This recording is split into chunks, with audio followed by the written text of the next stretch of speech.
नमस्ते। सोचिए जरा, आपकी करोड़ों की लॉटरी लग जाए और ठीक उसी सुबह आपकी पत्नी आपको हमेशा के लिए छोड़कर चली जाए।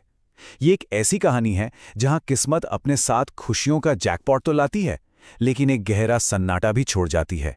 चलिए, इस उलझी हुई कहानी की परतें खोलते हैं। ये शब्द पूजा ने अपने पति महेश से मजाक में कहे थे। शायद तब उन्हें अंदाजा भी नहीं था कि ये मजाक कितनी जल्दी और किस अजीब तरह से हकीकत बनने वाला था। एक ऐसे हकीकत जो उनके रिश्ते, भरोसे और प्यार सबको परखने वाली थी। तो कहानी की शुरुआत होती है इंदौर के एक छोटे से 1 BHK घर से। यहाँ रहते थे महेश और पूजा शर्मा। दुनिया छोटी सी थी पर आंखों में सपने बड़े थे। महेश एक प्राइवेट कंपनी में क्लर्क था। सैलरी थी 28,000, जिसमें से 22,000 तो सीधा घर की EMI में चले जाते थे। पूजा भी घर पर सिलाई का काम करके थोड़ी मदद कर देती थी। मतलब ये उनकी रोज की कहानी थी। महीने के आखिरी में जेब खाली और टेंशन से भरी हुई। ऐसे ही एक दिन ऑफिस से लौटते हुए महेश ने यूं ही बस मजाक मजाक में 100 रुपए का एक लॉटरी टिकट खरीद लिया।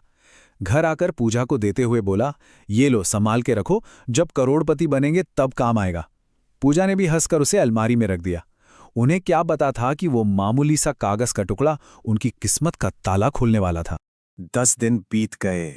फिर आया वो इतवार का दिन। सुबह सुबह महेश अखबार पढ़ रहा था और बस कुछ ही पलों में उसकी जिंदगी हमेशा के लिए बदलने वाली थी। लेकिन जिस तरह से बदली, वैसा तो उसने कभी सपने में भी नहीं सोचा था। अखबार के लॉटरी रिजल्ट वाले पन्ने पर महेश की नजरें जैसे जम सी गईं।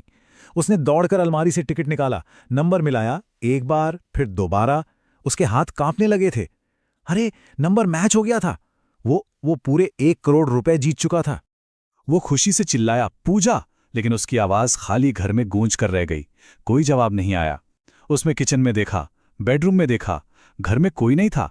हर तरफ एक अजीब सा सन्नाटा था। और फिर मेज पर उसकी नजर एक छोटी सी चिट्ठी पर पड़ी। कांपते हाथों से महेश ने उसे उठाया। बस 2 लाइनें लिखी थीं। महेश, मुझे माफ कर देना, मैं जा रही हूं, मुझे ढूंढने की कोशिश मत करना। जैकपॉट की खुशी एक ही पल में गहरे सदमे में बदल गई।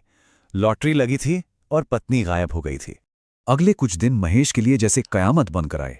उसने पूजा को हर उस जगह ढूंढा जहां वो हो सकती थी। उसके मायके, उसकी सहेलियों के घर, बस स्टैंड, रेलवे स्टेशन, हर जगह। लेकिन पूजा का कोई सुराग नहीं मिला।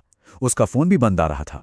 महेश के दिमाग में बस एक ही सबसे चुभने वाला सवाल घूम रहा था। क्या पूजा को लॉटरी के बारे में पता चल गया था और वो पैसे लेकर भाग गई? ये ख्याल उसे अंदर ही अंदर खाए जा रहा था। लेकिन फिर एक बात खटकी। टिकट तो उसकी अपनी जेब में था, तो पूजा पैसे लेकर कैसे जा सकती थी? इस एक बात ने उलझन को और भी गहरा कर दिया। अगर वजह पैसा नहीं था, तो फिर क्यों पूजा उसे छोड़कर क्यों गई, बिना किसी वजह के, बिना किसी लड़ाई झगड़े के? ये सवाल महेश को रात रात भर सोने नहीं दे रहा था। जब महेश पुलिस के पास पहुंचा तो एक ऐसा राज सामने आया जो उसने सबसे, यहां तक कि पूजा से भी छिपा रखा था। पूछताछ में पता चला कि महेश पर 20 लाख रुपए का पर्सनल लोन था और रिकवरी एजेंट्स उसे लगातार धमका रहे थे। पूजा के जाने के ठीक 1 हफ्ते बाद कहानी में सबसे बड़ा मोड़ आया। एक अनजान फोन कॉल ने उसे उस जगह बुलाया जहां सारे राज खुलने वाले थे और सच सामने आने वाला था। फोन पर एक अनजान आवाज ने कहा, लॉटरी का पैसा क्लेम करने के लिए बैंक आ जाओ, और हां, अगर पूजा से मिलना है तो अकेले आना। महेश का दिल जोर जोर से धड़कने लगा। वो फौरन बैंक की तरफ भागा और वहां बैंक के दरवाजे पर पूजा खड़ी थी, जिंदा और सुरक्षित।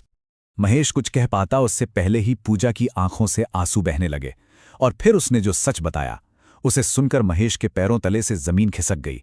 पूजा को लॉटरी लगने से कई दिन पहले ही महेश के 20 लाख के कर्जे के बारे में पता चल चुका था। रिकवरी एजेंट्स घर तक आ धमके थे जब महेश ऑफिस में था। पूजा ने बताया कि वो भागी नहीं थी, वो तो महेश को बचा रही थी। उसे डर था कि लॉटरी के पैसे मिलते ही रिकवरी एजेंट्स सारा पैसा छीन लेंगे, इसलिए उसने घर छोड़ दिया ताकि एजेंट्स को लगे कि महेश अकेला पड़ गया है, कमजोर हो गया है और वो कुछ समय के लिए पीछे हट जाएं। पूजा ने बस इतना कहा, मेरे लिए इस लॉटरी से ज्यादा जरूरी तुम हो। अब महेश की आंखों में सवाल नहीं थे, बल्कि खुद के लिए शर्मिंदगी और पूजा के लिए बेपनाह इज्जत थी।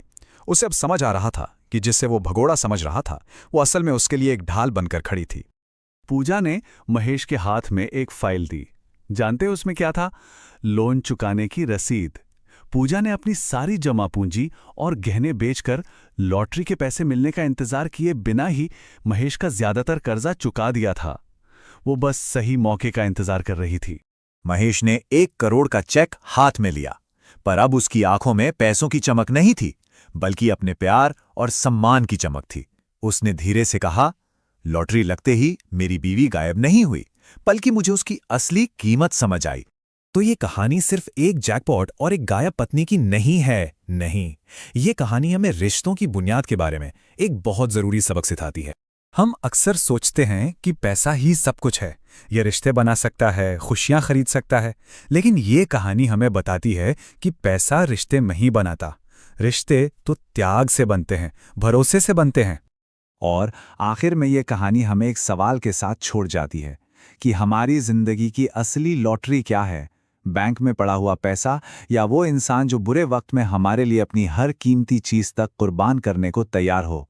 इस पर सोचिएगा जरूर।